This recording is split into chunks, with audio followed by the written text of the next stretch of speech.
Gifts.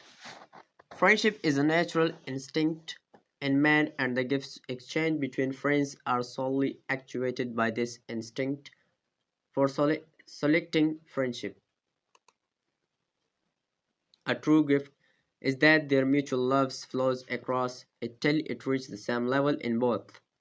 The price and the rarity of the good gifts are not material.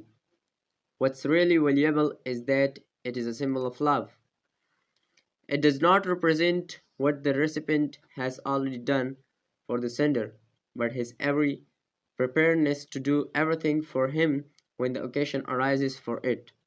The best thing is that which speaks for the sender and gives the recipient the impression that his friendship has come to him in person. Customer gifts are goods for formal relations.